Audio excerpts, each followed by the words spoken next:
इस टॉपिक में हम बात करेंगे eligibility criteria for BAMS BHMS BUMS course के लिए। मतलब आपको इंडिया में किसी भी स्टेट में अगर आपको BAMS BSMS BUMS BHMS इन चारों कोर्स में अगर आपको डॉक्टर बनना है तो आपके पास क्या क्या क्वालिफ़िकेशन होनी चाहिए और आप कब जाकर डॉक्टर के लिए अप्लाई कर सकते हो, आपको कब मेडिकल कॉलेज में सीट लेने के लिए क्या क्या आपके पास क्वालिफ़िकेशन होनी चाहिए, इसकी पूरी जानकारी जो है हम इस वीडियो में प्राप्त करेंगे। तो पूरा वीडियो देखिए, आपके पूरे डाउट जो है वो क्लियर हो जाएंगे। देखिए सबसे पहले तो मैं आपको इसका मतलब बताऊंगा। देखिए सबसे पहले BAMS का मतलब होता है, BAMS मतलब है आयुर्वेदिक कोर्स होता है। जैसे कि BSMS है, ये सिद्धि यूनिवर्सिटी का कोर्स है, और BUMS है जो यूनानी का है, और BHMS मतलब एक होम्योपैथी की डिग्री है। ये जो है 4 डिग्री है। इसके थ्रू हमें अगर डॉक्टर बनना है तो आपको क्या क्या क्वालिफ़िकेशन होनी चाहिए, आपके पास मिनिमम आपका कितना स्कोर आना चाहिए, कौन सी एग्ज़ाम आपको देनी पड़ेगी। तो सबसे पहले हम बात करेंगे। देखिए यहाँ पर आपको अगर आपको डॉक्टर बनना है तो आपको सबसे पहले इन चारों कोर्स में अगर एडमिशन करना है BAMS BSMS BUMS BHMS के लिए, तो आपको एक नीट का एग्ज़ाम होता है वो आपको देना पड़ेगा, और उसका अभी एप्लीकेशन फॉर्म स्टार्ट हो चुके हैं। तो अभी आप उसका एप्लीकेशन फॉर्म फिल कर सकते हो। वो किस तरह से फिल करना है ये आपको मैं नेक्स्ट वीडियो में लाइव डेमो भी दूंगा, और आप वेबसाइट पर जाकर उसका रजिस्ट्रेशन भी कर सकते हो। अगर हमारे थ्रू करना चाहते हो तो कर सकते हो। हमारा 200 रुपये उसका एप्लीकेशन फॉर्म फिल करने का फ़ीस है। आप हमें व्हाट्सएप पे मैसेज कर सकते हो, हम आपका फॉर्म फिल कर देंगे डॉक्यूमेंट भेजने के बाद। तो चलिए, इसके लिए आपको नीट का एग्ज़ाम देना पड़ेगा, और उसके लिए आपको कुछ एलिजिबिलिटी क्राइटेरिया है। देखिए नीचे यहाँ पर इन्होंने मेंशन किया हुआ है, और नीट का एग्ज़ाम है वो NTA कंडक्ट करता है। देखिए एलिजिबिलिटी क्राइटेरिया में उन्होंने बताया है कि जो भी स्टूडेंट एडमिशन, ये देखिए पूरा फर्स्ट पॉइंट है, candidate shawl have pass class 12, मुझे आपको क्लास 12 जो है वो पास होना चाहिए। आपके पास में बोर्ड एग्ज़ाम, जैसे कि महाराष्ट्र का देखिए आप तो HSC बोर्ड है, किसी और स्टेट का और बोर्ड होगा, तो उस बोर्ड में 12th क्लास में आपको मिनिमम फिजिक्स केमिस्ट्री और बायोलॉजी में, आप अगर जनरल कैटेगरी से बिलोंग करते हो, ओपन कैटेगरी से, तो आपको मिनिमम 50% मार्क्स जो है मिलने चाहिए। अगर आप अदर कैटेगरी में जैसे कि OBC non creamy layer SC ST में बिलोंग करते हो तो आपको 40% जो है मार्क्स मिलने चाहिए क्लास 12 में। तब जाके आप इस एग्ज़ाम के लिए, मतलब जब आपको नीट में स्कोर आएगा, नीट एग्ज़ाम देने के बाद आप एलिजिबल हो जाओगे, तो आपको एडमिशन के लिए आप एलिजिबल रहोगे।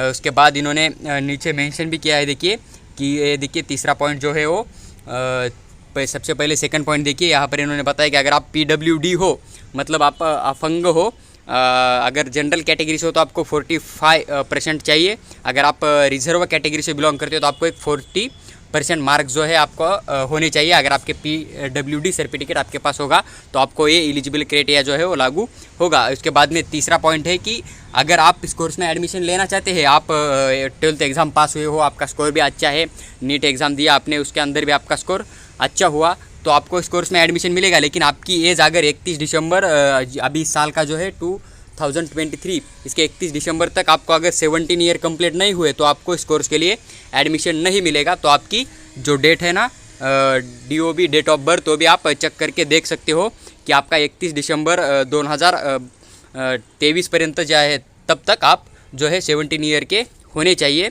तो ये आपके लिए एलिजिबल क्राइटेरिया है फॉर एडमिशन के लिए, आप डॉक्टर बन सकते हो। नीचे फिर आप देख सकते हो, देखिए यहाँ पर कुछ उन्होंने नोट्स दिए हैं। जैसे कि अगर आप BUMS करना चाहते हो तो आपको एक उर्दू किंवा अरेबिक जो सब्जेक्ट होता है ना, वो आपको फर्स्ट ईयर में होता है, तो आपको सब्जेक्ट का नॉलेज होना चाहिए। अगर आप BSMS करना चाहते हैं तो एक तमिल का जो एक सब्जेक्ट है, वो सब्जेक्ट आपको फर्स्ट ईयर के कोर्स में पढ़ाया जाएगा। तो आपका वो भी 12th क्लास में आप वो सब्जेक्ट, या फिर 10th क्लास में अगर आप वो सब्जेक्ट पढ़े हुए होते हैं तो आप उस कोर्स में एडमिशन कर सकते हो। अभी देखिए एडमिशन प्रोसेस किस तरह से चलता है इन कोर्स के लिए। अगर जैसे अपडेट आती है एडमिशन प्रोसेस स्टार्ट होने के बाद, आपकी एग्ज़ाम होने के बाद 1-2 महीने जब रिजल्ट आएगा उसके बाद आपके एडमिशन स्टार्ट होते हैं, तब मैं आपको पूरी प्रोसेस डिटेल में बताऊंगा। आप कौन से भी स्टेट में हो तो आप पूरे इंडिया में एडमिशन ले सकते हो इसी एक नीट के एग्ज़ाम के माध्यम से। तो मैं आपको प्रोसेस, जैसी प्रोसेस स्टार्ट हो जाएगी वैसे आपको डिटेल में फ्री में यूट्यूब के ऊपर बताता चला जाऊँगा। किसी भी स्टेट की प्रोसेस जो है हम यहाँ पर डिस्कस करेंगे। जितने भी महाराष्ट्र में स्टेट है, हर एक स्टेट की की एडमिशन प्रोसेस मैं आपको डिटेल में एक्सप्लेन करूँगा, और पेड काउंसलिंग भी हम करते हैं हर स्टेट की, तो आप वो भी बुक कर सकते हो। आपको पूरी इन्फॉर्मेशन जो है डिस्क्रिप्शन बॉक्स में मिल जाएगी।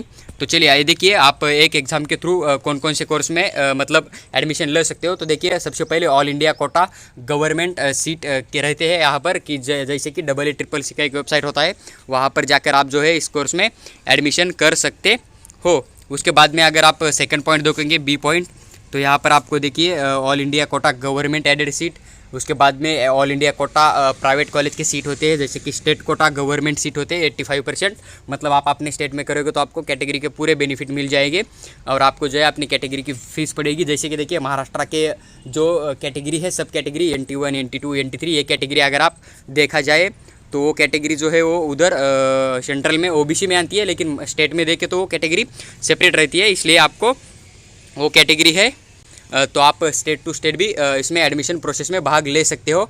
सेंट्रल यूनिवर्सिटी के अंदर भी आप इसी एग्ज़ाम के थ्रू एडमिशन कर सकते हो। अगर आपको डीम्ड यूनिवर्सिटी में एडमिशन करना है तो भी आपको नीट का एग्ज़ाम क्वालिफाई करना होगा। अगर आपको मैनेजमेंट में पैसे देकर एडमिशन करना है तो भी आपको ये एग्ज़ाम देना होगा, और इस एग्ज़ाम में जो है नीट के एग्ज़ाम में क्वालिफाई होना पड़ेगा।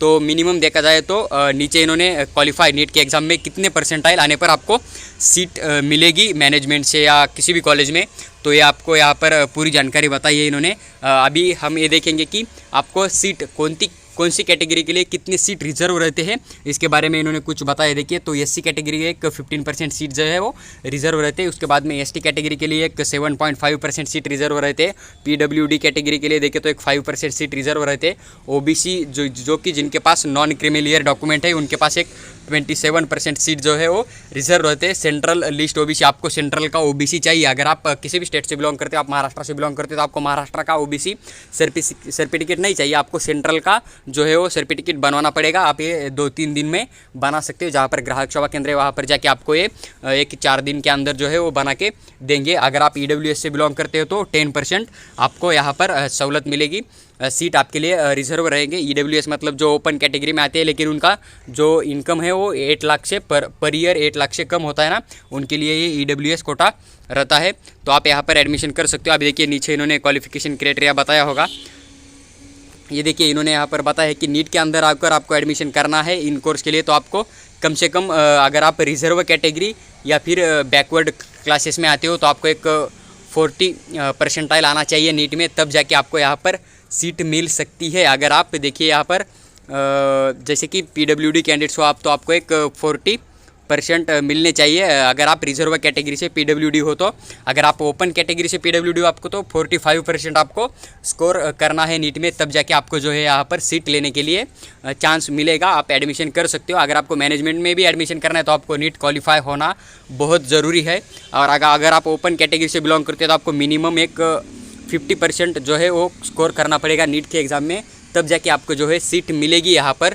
और अगर स्कोर की बात करें हमको तो एक 120 स्कोर जो है आपको करना पड़ेगा नीट एग्ज़ाम में, तब जाके आपको एडमिशन मिल जाएगा। टोटल 720 का पेपर रहता है, उसमें से आपको 120 जो है स्कोर लाना पड़ेगा। इसके बाद आप पूरे MBBS BDS BAMS BHMS किसी भी कोर्स में एडमिशन कर सकते हो, चाहे आपको मैनेजमेंट से करना हो, NRI कोटा से करना हो, या फिर आप डीम्ड यूनिवर्सिटी में जा सकते हो। तो ये पूरा था। ये देखिए नीचे इन्होंने काउंसलिंग प्रोसेस भी दिया है, तो ये पूरा जो काउंसलिंग प्रोसेस है जब एडमिशन स्टार्ट हो जाएगी तब मैं आपको पूरा ऑल स्टेट के जितने भी स्टेट है महाराष्ट्र के, वहाँ की काउंसलिंग की प्रोसेस आपको मैं फ्री में गाइड करूँगा यूट्यूब के ऊपर। आप सिंपल चैनल को सब्सक्राइब करके हमारे साथ जुड़ सकते हो, या फिर हम व्हाट्सएप पे हमें मैसेज करके पूछ सकते हो, हम वहाँ पर भी आपको रिप्लाई देने का 100% ट्राई करेंगे। तो इसके लिए आपको सिर्फ सिंपल है चैनल सब्सक्राइब करके हमारे साथ जुड़ी रहिए। अगर वीडियो पसंद आई हो तो लाइक कीजिए।